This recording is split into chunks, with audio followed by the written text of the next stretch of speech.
Assalamu alaikum, dear students. Biology with Fat Sajid, Urdu and English mixed lectures के साथ हाजिर हैं। ग्रेड 10th की बियोलॉजी का फर्स्ट चैप्टर का टॉपिक है बियोलॉजिकल कॉन्सिक्वेंसेस ऑफ स्मोकिंग।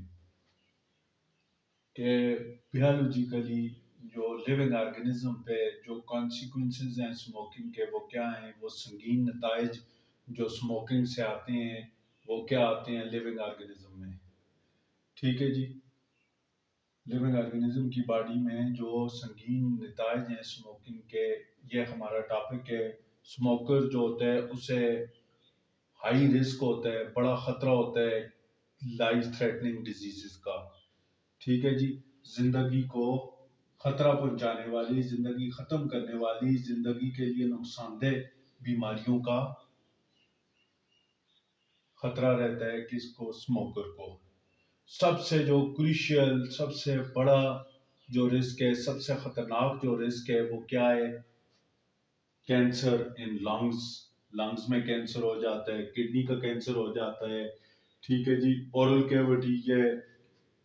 कैविटी या माउथ कैविटी, इसका कैंसर हो जाता है। लेरिंग्स, जिसे वॉइस बॉक्स भी कहा जाता है, इसका कैंसर हो जाता है। ब्रेस्ट, छाती, इसका कैंसर होता है। ब्लडर, यूरिनरी ब्लडर है, उसका इसका कैंसर होता है स्मोकर को। ठीक है जी। इसोफेगस, खुराक की नाली का स्मोकर को कैंसर हो सकता है। ठीक है। पिनक्रियाज, पित्ते का कैंसर हो सकता है। एंड स्टमक और मैदे का कैंसर हो सकता है। ये जो है बड़े रिस्क हैं, बड़े खतरे हैं किसके लिए? स्मोकर के लिए। ठीक है जी। टोबैको स्मोक जो है उसमें 4,000 डिफरेंट केमिकल्स हैं। इन 4,000 डिफरेंट केमिकल्स में से 69 से ज्यादा केमिकल ऐसे हैं जो कार्सिनोजेंस हैं, मतलब विच काज कैंसर।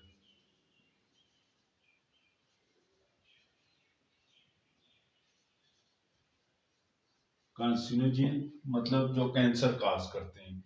ठीक है जी। इनहेल्ड मटेरियल, जो स्मोकर जो मटेरियल इनहेल करता है, जो स्मोक इनहेल करता है जिस मटेरियल की, उसमें क्या होता है? टार होता है। Smoker material, smoke inhaled material जो स्मोकर इनहेल करता है उसमें टार होता है। टार में कई तरह के कार्सिनोजेंस होते हैं। ठीक है जी। टार जो है सॉलिड फॉर्म में स्टेन करता है टीथ को, दांत पे येलो कलर आ जाता है जी। और जो स्मोकर होता है उसकी फिंगर्स के साथ भी येलो कलर आता है। यह किसका है? टार का कलर है। ठीक है जी।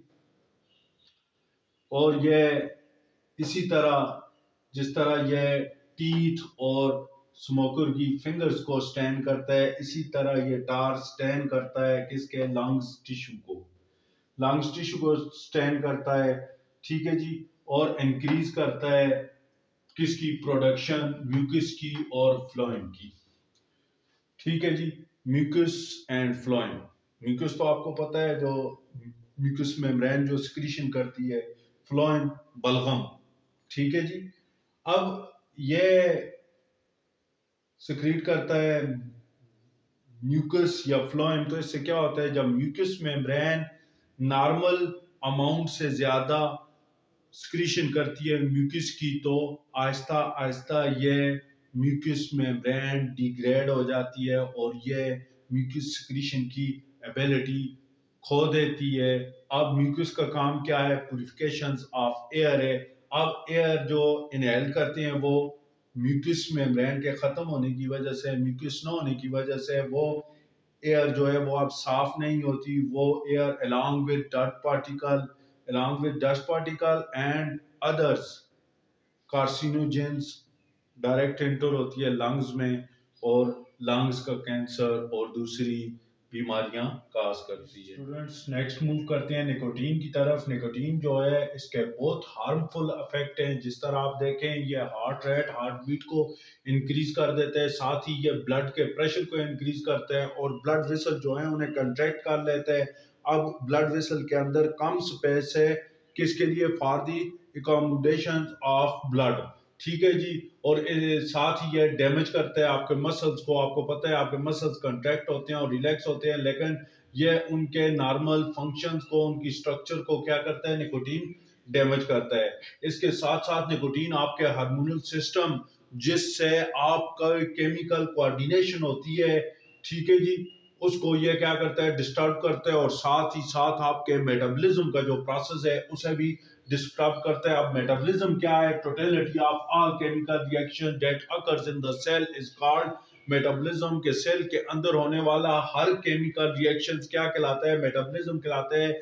चाहे वो मेटाबॉलिज्म की टाइप कैटाबॉलिज्म हो या एनाबॉलिज्म हो, कलेक्टिवली क्या कहलाएंगे? मेटाबॉलिज्म कहलाएंगे। और निकोटीन क्या करता है? मेटाबॉलिज्म को डिस्टर्ब करता है, ठीक है जी। इसके साथ साथ निकोटीन का जो एक इफेक्ट है वो प्लेटलेट्स पे है। प्लेटलेट्स आपके ब्लड क्लॉटिंग में हेल्प करते हैं। इसके साथ साथ हीमोस्टेसिस, थर्मोस्टेसिस में भी प्लेटलेट्स रोल प्ले करते हैं। तो ये क्या करता है, इससे प्लेटलेट्स पे क्या इफेक्ट होता है? प्लेटलेट्स की जो स्टिकीनेस है वो इंक्रीज हो जाती है, उनकी आपस में चिपकने की जो एबिलिटी है वो इंक्रीज हो जाती है। जब प्लेटलेट्स आपस में चिपकते हैं तो वो क्या करते हैं? ब्लॉकेज कॉज करते हैं वेसल्स की, और जिससे कोरोनरी डिजीजेस काज होती हैं। जिस तरह आपकी ब्लड की वो वेसल, आपकी सर्कुलेटरी सिस्टम की वो वेसल जो हार्ट को ऑक्सीजनेटेड ब्लड पहुंचा रही है, ऑक्सीजन रिच ब्लड पहुंचा रही है, जब ब्लॉकेज हो जाएगी तो उससे फिर क्या होगा?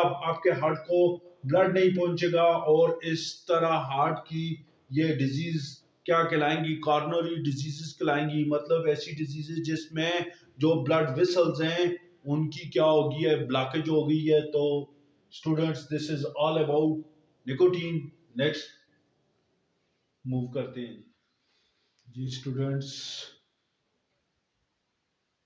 बायोलॉजिकल कॉन्सिक्वेंसेस ऑफ स्मोकिंग हम पढ़ रहे हैं, और उसमें हमने पहले टार का इफेक्ट पढ़ा, उसके बाद निकोटीन का।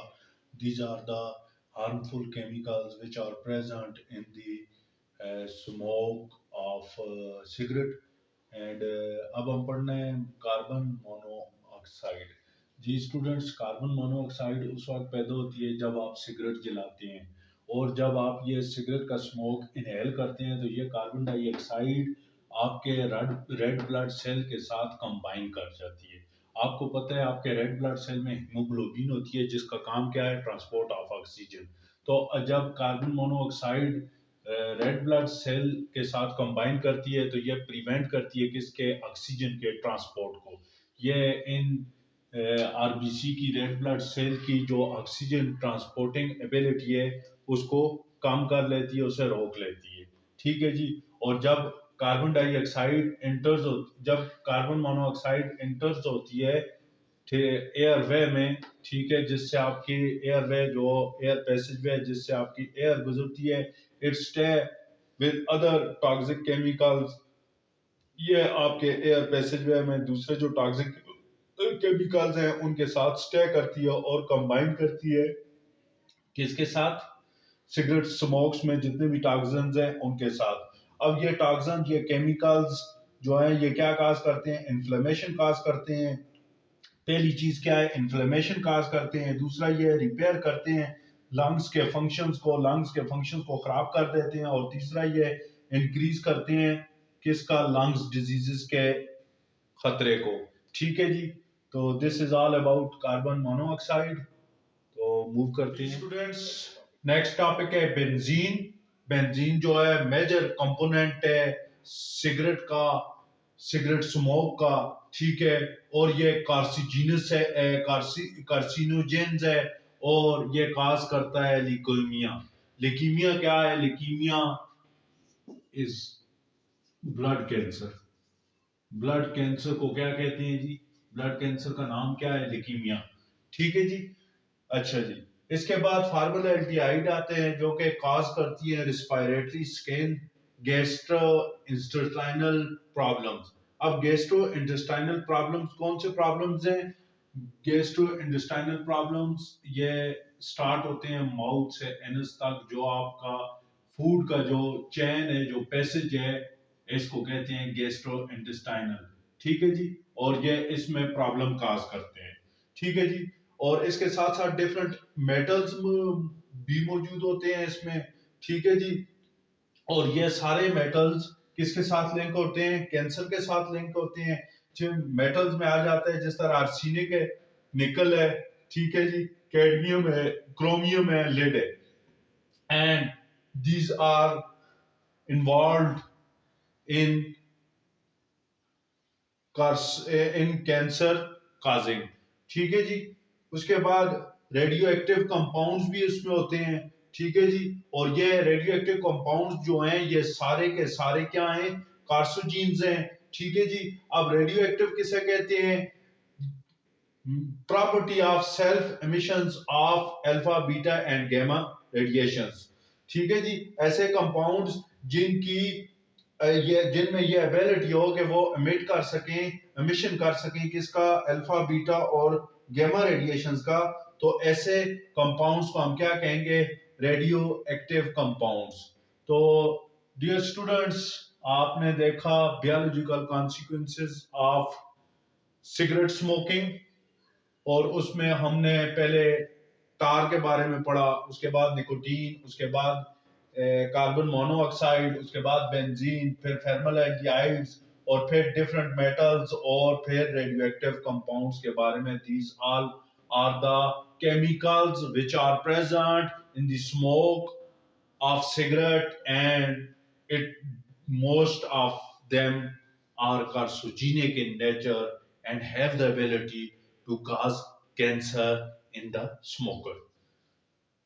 तो मूव करते हैं नेक्स्ट टॉपिक की तरफ। नेक्स्ट टॉपिक है effect of exercise on the rate of breathing, के सांस लेने का जो रफ्तार है उस पे आप जब एक्सरसाइज कर रहे होते हैं तो उस पे क्या इफेक्ट होता है। तो स्टूडेंट्स, जब हम रेस्ट कंडीशन में होते हैं, जब हम कोई काम नहीं कर रहे होते, फारग होते हैं, रेस्ट कंडीशन में होते हैं, तो हमारा उस वक्त ब्रीथिंग रेट क्या होता है? 50 to 20 पर मिनट्स, ठीक है जी। एक मिनट में हम ब्रीथ करते हैं 15 से 20 दफा। लेकिन जब हम एक्सरसाइज करते हैं तो क्या होता है? रेट ऑफ ब्रीथिंग इंक्रीज हो जाता है 30 to 40, ठीक है, पर मिनट। अब होता है इसमें क्या है? देखिए स्टूडेंट्स, जब एक्सरसाइज करते हैं तो एक्सरसाइज में हमारे मसल कंट्रैक्ट और रिलैक्स होते हैं, ठीक है जी। इस कंट्रैक्शन और रिलैक्सेशन की वजह से, ठीक है जी, हमें क्या है? एनर्जी की डिमांड बढ़ जाती है।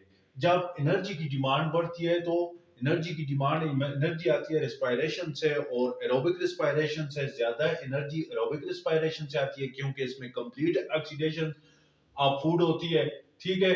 तो अब हमारी जो ही एनर्जी की डिमांड बढ़ी तो साथ साथ हमारी ऑक्सीजन की डिमांड बढ़ी। जब ऑक्सीजन की डिमांड बढ़ी तो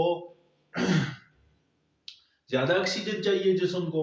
अब ज्यादा ऑक्सीजन से क्या होगा? ज्यादा कार्बन डाइऑक्साइड प्रोड्यूस होगी। जब ज्यादा कार्बन डाइऑक्साइड प्रोड्यूस होगी तो यह मैसेज हमारे ब्रेन में मौजूद जो ब्रीथिंग सेंटर है मेडुला, यहाँ पहुंचेगा। यह मैसेज अपने सेंटर को पहुंचेगा। सेंटर जब देखेगा इस चीज को कि बॉडी की रिक्वायरमेंट क्या है, ठीक है, बॉडी को ज्यादा ऑक्सीजन चाहिए और बॉडी में ज्यादा कार्बन डाइऑक्साइड की प्रोडक्शन हो गई है। अब इस कार्बन डाइऑक्साइड को रिलीज भी करना है और ज्यादा ऑक्सीजन को इंटेक भी करना है। तो मेडुला क्या भेजता है? एक इम्पल्स भेजता है, एक पैगाम भेजता है, किसको? हमारे जो मसल्स हैं उनको और रिब्स को, के कंट्रैक्ट और रिलैक्स जल्दी हो। जब मसल्स और रिब्स कंट्रैक्ट और रिलैक्स जल्दी होंगे तो आपके जो लंग्स हैं, यहाँ पे जो एयर प्रेशर है उसमें क्या आएगी? चेंज आएगी, उसमें ज्यादा चेंज आएगी। जब ज्यादा चेंज आएगी तो ज्यादा चेंज से क्या होगा? जब अंदर एयर प्रेशर बहुत ज्यादा कम हो जाएगा, ठीक है, रिलैक्स होने की वजह से, तो क्या होगा? ज्यादा एयर अंदर जाएगी, ज्यादा ऑक्सीजन अंदर जाएगी। और जब बहुत ज्यादा कंट्रैक्ट होंगे तो क्या होगा? एयर प्रेशर इंक्रीज होगा इनसाइड द मसल्स, तो क्या होगा? ज्यादा कार्बन डाइऑक्साइड एयर के साथ बाहर रिलीज होगी। और इसीलिए हम कहते हैं कि ड्यूरिंग द एक्सरसाइज जो हमारा ब्रीथिंग रेट है वो 30 से 40 हो जाता है, This is all about effect of exercise on the rate of breathing. तो स्टूडेंट्स, उम्मीद है आज का लेक्चर आपको समझ आया होगा। अगर कोई चीज समझ नहीं आई तो कमेंट्स में अपना क्वेश्चन आप पूछ सकते हैं, और अगर स्टूडेंट समझ आ गई है तो काइंडली चैनल को सब्सक्राइब कर लें, बेल आइकन पे क्लिक करें और लाइक करें। इसके साथ ही अपने टीचर को दीजिए इजाज़त। अल्लाह हाफिज़, अस्सलाम वालेकुम।